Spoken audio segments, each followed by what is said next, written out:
Hello, you sweetie pie. Please take a look over at our new subreddit r/Mr. If you've got a story that is not connected to the topic of this video, please be a darling and post it there. I love you and that is all, and thank you, and here we go. I'm gonna call this one, What's Your Biggest Dick Ability? Part 1. That's the working title that I got from Ripper. This one is called Dick Ability, or Dick Ability, your choice. Part 1. Players play classes, take spells, and have abilities they want to see used that show off their heroes as being capable heroes. If you delegitimize their abilities, you're potentially taking away from them what makes their character fun to play. What experience do you have with annoying player abilities or situations where your character's abilities were diminished by the GM? I had a warlock that had an imp familiar. I picked it mostly for a scout because it could be invisible. Every single time I sent the imp out to scout, the DM would kill it. He would obviously improvise some creature that had a vendetta against the imp to kill it, then disappear. It basically ruined the character for me just because he only wanted the PCs to do scouting, and he wouldn't let me change my archetype because he said it wouldn't be fair. I had built the character around being physically weak and generally timid. He would stay in the back in combat as far away as he could get, so it was 100% in character to have the familiar do the scouting. It really made me want to let the character die and reroll. It's not like I had even built some min-max character that could do 5 attacks or something crazy. It was literally just having an invisible familiar scout that just pissed him off. That sounds like a dick. I love it when players blast through a tough-looking encounter using a cell, power, feat, or item. It creates a really good memorable moment. Just because a fight doesn't last very long doesn't mean it wasn't epic. For example, a highlight of Indiana Jones, I bet you're already ahead of me making my point, was the gun versus sword fight, where a particularly intimidating swordsman just gets gunned down by a tired, bored Indy. Sometimes a good party will just smash up a high-level monster, and that's good. Eventually the same party will run into some Tucker's kobolds and suffer a mental breakdown.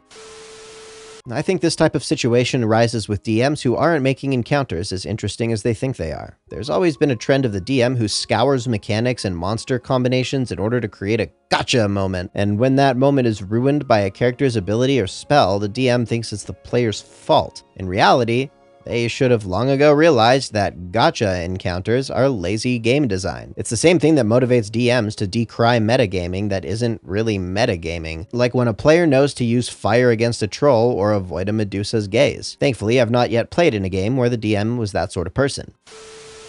The DM's job isn't to create plot twists that surprise the players. The DM's job is to create situations that allow the players to make decisions and find out stuff themselves and solve them creatively. When I DM'd for my group and they wandered into a cave, which was supposedly filled with monsters, and small 2 centipedes came crawling towards them, the paladin immediately decided to use his divine radar ability and found out those were fiends. Instead of going, "Damn, paladin, ruining my surprise encounter," I was proud of them for thinking on their toes and happily revealed their true nature to him.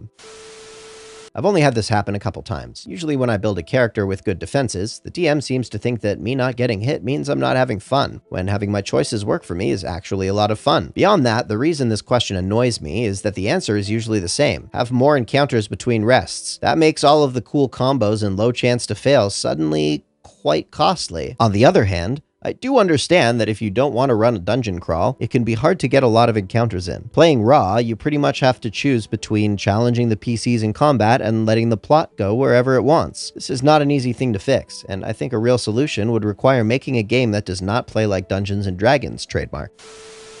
Same here. It's never been an issue because I want my players to succeed. I still haven't encountered anything that broke the game, and I recently had a permanently flying barbarian half-orc, damn you's potion mixing table, in the game I run. I succeed when everyone has a smile at the end of the game. That's my only criteria for success.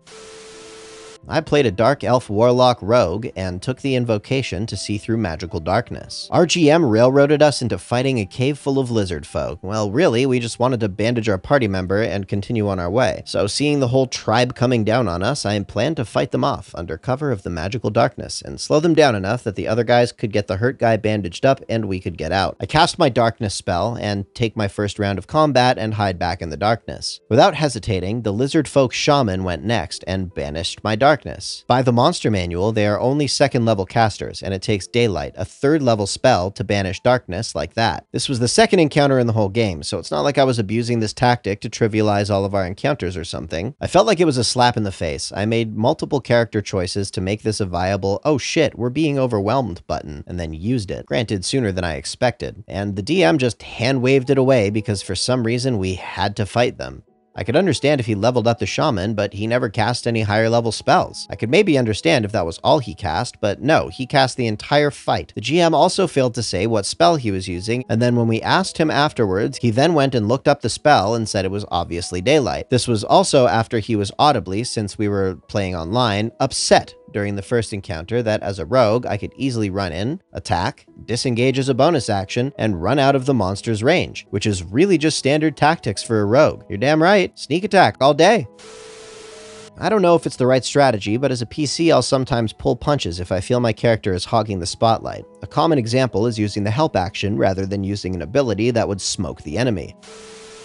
I had a DM in a 5e Adventurers League group try and change how magical bardic instruments work in regard to using them as a casting focus for charm spells. He was tired of hypnotic pattern locking monsters with the saving throw being at disadvantage the majority would fail to save. I ended up telling him that he could either spread the monsters out more, have them spend an action waking up their companions, or just throw in some monsters immune to being charmed. If he was going to start changing abilities of existing magic items, then his table would not be Adventurers League legal. Yo, 100% don't be that guy. I wish more people were like you. Just recently I posted this in another topic, but I am no longer confident in using my various magic abilities in my campaign. But I don't want to change my character because I'm invested in his story. Instead, my warlock is now multi-classing into rogue, because every time I try to solve a problem with magic, there just so happens to be someone around that just so happens to be ready to counter it. Disguise self to get close to the target to try and gain information on him. His wizard friend next to him leans over and whispers, "That's not his real appearance. It's an illusion." Invisible familiar to fly closer to a suspect to get a better look at his face. The guy slowly turns to my familiar, grins, and suddenly my familiar is dead. We are being hunted by the City Watch due to a hit put out on us, so we try to upcast invisibility to sneak out, while one of our members disguised selves as an old man. A mage walks by, nods at the old man, then nods at all the invisible people, then uses suggestion to make the invisible barbarian try to kill the old man, calling the old man out by the character's actual name. It seems like no matter what we try, if we attempt a magical way to solve a problem, there is someone nearby with detect magic, see invisibility, true sight, or whatever they need to see through it. The rest of my party hasn't seemed to notice yet, it seems. As we last left off, sneaking in the middle of a goblin stronghold, about 200 plus of them surrounding us. One of us posing as a captive, the rest of us invisible, against my character's gut feeling. How much you want to bet the big grin the Goblin King had when we ended the last game isn't because he got a new captive, but because he can see the invisible party members, and we are about to be fireballed or something. I shall see in 2 days. If I die, I'm either going to be a lore bard skill monkey who leaves his success or failure in the hands of his stats and dice, or a brute fighter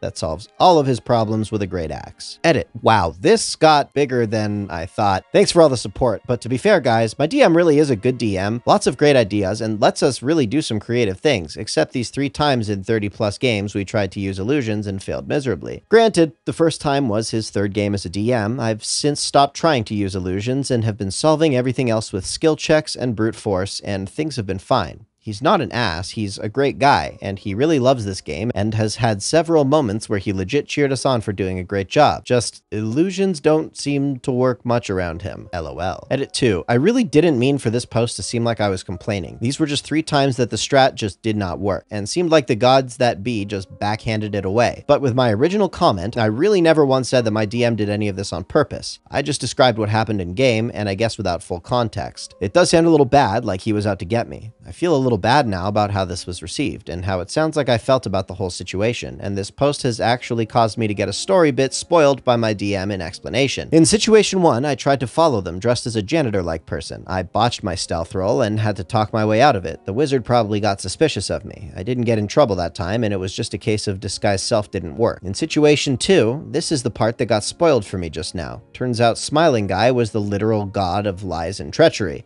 My familiar didn't stand a fucking chance. In situation 3, the enemy was even employing invisibility shenanigans to try to ambush us. It's probably not too far a stretch to say their mages were ready for a group that is known to use magic to sneak by unseen. The goblins was mostly a joke. I have no idea what's going to happen, and I'm really excited to see how it goes. We're in the hut of the Goblin King, and one of us, me, is invisible, holding all the party's weapons, while the rest of them let themselves be shackled to seek an audience with the king. I never meant to say that he was screwing me over.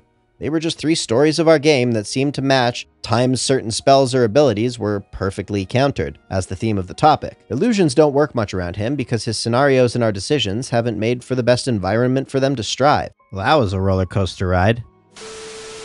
Hello, you sultry little saucepot, you. Thank you for attuning your resonant note of the infinite in our direction for the duration of this video. We are so grateful to have you here watching us. It's truly a pleasure to geek it up about Dungeons & Dragons for all you sweethearts out there. If you're new here, say hello in the comments. If you're almost retired to NPCdom already, tell me your favorite class in the comments. If you like coffee, please feel free to check out our D&D friends over at Adventurous Coffee Company and use our discount code Mr. Ripper for a rippin' good deal. Ha!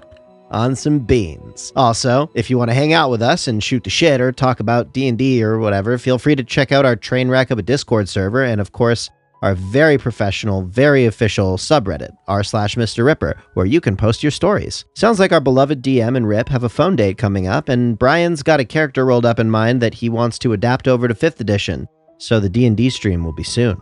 I hope you manage to stay afloat in the chaos. May all of your works be done in compassion, and may the dice be ever in your favor. Please sub for Nat 20s. I love you. See you next time, Boothang.